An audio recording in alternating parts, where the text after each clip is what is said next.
निर्वाणी नागलोक की सबसे चुलबुली और नटखट नागिन थी। उसे बच्चों की तरह शैतानी करने में बड़ा आनंद आया करता था। वो अपनी नागिन सखियों को भी अपनी शैतानियों से दंग कर दिया करती थी। एक बार वो अपने अर्ध नागिन रूप में एक बड़े से पेड़ के पीछे छुपी हुई अपनी सखी नक्षिका को उसके प्रेमी के साथ बैठा देखती है। वो दोनों एक दूसरे को देखने में खोए हुए होते हैं। तभी वो उन दोनों को परेशान करने के लिए अपनी पूंछ से नक्षिका की नाक में गुदगुदी करती है कि तभी नक्षिका जोर से अपने प्रेमी नाक के ऊपर छींक देती है। आच्छू! उसके छींकते ही उसका प्रेमी वहाँ से अंतर्ध्यान हो जाता है और तभी नक्षिका पेड़ के पीछे निर्वाणी की लहराती हुई पूंछ देखती है और धीरे से जाकर उसके कान को पकड़ती हुई कहती है, तो ये कारनामा तुम्हारा था। तुम अपनी कारस्तानियों से बाज नहीं आओगी ना। तुम्हारी वजह से मैंने नागेंद्र के मुख पर छींक दिया। अरे कान छोड़ो मेरा। वैसे किसी की प्रेम लीला में विघ्न डालने पर ना मुझे परम सुख की अनुभूति होती है। अपने सुख की अनुभूति के लिए तुम्हें मैं ही दिखाई देती हूँ क्या? बताओ, कितने समय बाद नागेंद्र मुझसे मिलने आया था और तुम्हारे कारण मैंने उस पर छींक दिया। अब वो मेरे विषय में क्या सोच रहा होगा? यही कि अब से नक्षिका के ज्यादा करीब भूल कर भी नहीं जाऊंगा। ये जो तुम्हारी शैतानियाँ है ना, किसी दिन तुम पर ही भारी पड़ेंगी, देख लेना। निर्वाणी की शैतानियों से पूरा नागलोक परिचित था। नागलोक में कुछ भी उल्टा पुल्टा होता तो सब समझ जाते कि ये कार्य निर्वाणी का होगा। एक दिन वो और नक्षिका बगीचे में टहल रही होती है। निर्वाणी अपनी हथेली खुजा रही होती है। तभी नक्षिका कहती है, अरे कब से देख रही हूँ, तुम इस तरह अपने हाथ क्यों मसल रही हो? पता नहीं, मैं तो टहलते टहलते बोर हो गई। निर्वाणी, कुछ तो मनोरंजित करना होगा आजकल। ओए, बड़ी खुजली हो रही है मेरे हाथ में। तुम्हारी खुजली मिटाने की एक युक्ति है मेरे पास। सामने वाले मार्ग से जो कोई भी पहला नागलोकवासी गुजरे, तुम उसे जोरदार चाटा मार देना। लगता है मेरी संगति का असर है, पर चलो मैं तो तैयार हूँ, क्योंकि हाथों में खुजली अब जोर से होने लगी है। अरे तुम तो सच में तैयार हो गई। सोच लो, जो भी नागलोकवासी गुजरे, फिर चाहे वो नागराज ही क्यों ना हो। हाँ हाँ, क्यों नहीं। अरे नागराज भी हुए ना तो झट से चाटा मारकर फट से गायब हो जाऊंगी। दोनों कुछ देर उस मार्ग के साथ लगे पेड़ के पीछे छुपकर किसी के आने की प्रतीक्षा करती है। तभी उन्हें किसी के कदमों की आहट सुनाई देती है और जैसे जैसे आहट की आवाज करीब आती है, निर्वाणी अपने हाथ मसलते हुए पेड़ के पीछे से एकदम पलटकर सामने से आ रहे नागेश्वर को कड़क चटाकेदार जोर का चाटा मारती है, जिससे नागेश्वर का पूरा गाल लाल हो जाता है। नागेश्वर को देखकर नक्षिका तो वहाँ से तुरंत ही गायब हो जाती है, लेकिन निर्वाणी को नागेश्वर अपनी शक्ति प्रयोग कर बंदी बनाकर नागराज के दरबार में ले आता है। जब नागराज को उसकी इस हरकत के बारे में सूचना मिलती है तो वो क्रोधित होकर बोलता है, मूर्ख नागिन निर्वाणी, तुमने अपनी शरारतों से पूरे नागलोक की नाक में दम कर रखा है। हम तुम्हारी नादानियाँ, हर शैतानियों को नजरअंदाज करते आए हैं, लेकिन आज तुमने हमारे पुत्र के साथ जो किया वो एक घोर अपराध है। इसे हम किसी हालत में बर्दाश्त नहीं कर सकते। अरे यार, ये नागराज भी ना जरा जरा सी बातों पर पिनक जाते हैं।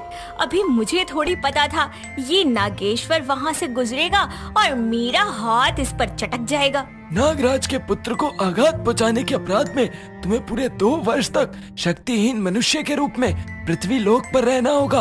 अर्थात तुम्हें अपनी नागिन शक्तियाँ त्याग कर इंसान बनना होगा और यही तुम्हारी सजा है निर्वाणी। क्या नागराज, मैंने आपके पुत्र को केवल एक चाटा मारा है, जान से नहीं मारा, जो आप मुझे इतनी बड़ी सजा सुना रहे हैं।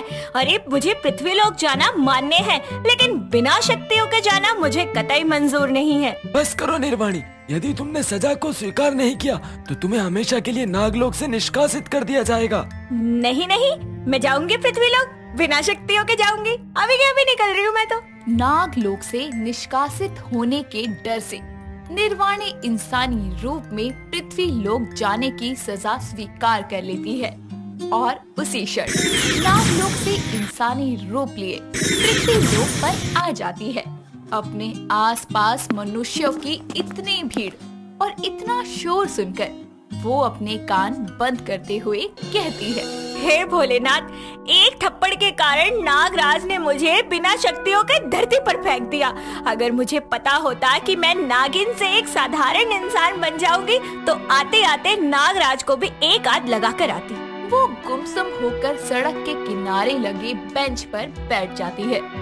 तभी वहाँ से अपनी बाइक पर गुजर रहे मानिक की नजर उस उदास सुंदर सी लड़की निर्वाणी पर पड़ती है और वो उसके पास अपनी बाइक रोककर कहता है, हे, तुम खो गई हो या रास्ता भटक गई हो? इतना रूपवान मनुष्य नागलोक में तो बस गंदी सी शक्ल वाले नाग ही दिखाई देते हैं। जी हाँ, मैं यहाँ रहने के लिए किसी आश्रय की तलाश में भटक रही हूँ। क्या? कौन से शय की तलाश में? आश्रय अर्थात जहाँ मैं रह सकूं। अच्छा, अब समझा। आइए, आप मेरी बाइक पर बैठिए, मैं आपको रहने के लिए अपने मोहल्ले में एक घर दिखाता हूँ। क्या? वहाँ जाने के लिए भी इस वाहन पर बैठना होगा मुझे? वाहन? कितनी शुद्ध हिंदी में बात कर रही है ये। हाँ, तभी तो हम वहाँ तक पहुँचेंगे। आइए बैठिए। तभी निर्वाणी मानिक की बाइक पर बैठ जाती है और उसे कसकर पकड़ लेती है। मानिक उसे अपने मोहल्ले में ही किराए पर एक कमरा दिलवा देता है और उसका किराया भी भरता है। ये देखकर निर्वाणी उसकी तरफ खींची चली जाती है और जब वो वहाँ से जाने लगता है तो निर्वाणी अपने मन में कहती है, इस मनुष्य ने मेरी कितनी सहायता की। पृथ्वीलोक पर तो अभी मुझे 2 साल का लंबा समय व्यतीत करना है और मैं अकेले नहीं रह सकती। अगर ये मनुष्य मेरे करीब रहेगा तो शायद पृथ्वीलोक पर मेरा रहना आसान हो जाए। सुनो सुनो, क्या तुम रोज मिलने मुझसे आओगे? शायद ये पहली मुलाकात में मुझे पसंद करने लगी है। हाँ, क्यों नहीं, थोड़ी ही दूर पर तो रहता हूँ मैं। इतना कहकर मानिक वहाँ से चला जाता है। समय बीतता है। मानिक और निर्वाणी रोज एक दूसरे से मिलते और इस तरह दोनों एक दूसरे के प्यार में पड़ जाते हैं। निर्वाणी को मानिक अपनी माँ से मिलवाकर उसके साथ शादी कर लेता है। एक सुबह नाश्ते के वक्त मानिक की माँ साधना कहती है, अरे बहू, तू खड़ी क्यों है? आ हमारे साथ बैठकर नाश्ता कर। माताजी, मुझे ये सब भोज्य पदार्थ नहीं खाने, मुझे पीने के लिए दूध चाहिए। हाँ, तो ये पड़ा तो है दूध, पी ले। उसके इतना कहते ही निर्वाणी एक कटोरी में दूध लेकर बैठ जाती है और अपने नागिन वाले तरीके से ही कटोरी में मुंह घुसाए दूध पीने लगती है। ये देखकर साधना कहती है, हाय बहू, ये कैसे सांप की तरह कटोरी में दूध पी रही है? अरे अरे अरे, क्या कर दिया मैंने? मैं तो भूल ही जाती हूँ कि मैं अब एक नागिन नहीं बल्कि आम इंसान हूँ। पागलों की तरह, नागिनों की तरह दूध पीने लग गई मैं। वो माताजी, मैं बचपन से ही ऐसे दूध पीती आई तो मुझे आदत हो गई। अरे अब तू जवान हो गई है, ये बचपना छोड़ और इंसान की तरह ग्लास में पी। जी माताजी। हे भोलेनाथ, कभी सजा की अवधि खत्म होगी तब मैं वापस नागलोक जाऊंगी। ऐसे ही एक दिन साधना निर्वाणी को मंदिर से पूजा की थाली लाने को कहकर किचन में चली जाती है। तभी निर्वाणी मंदिर तक चलने की जगह जमीन पर लेटकर रेंगने लगती है।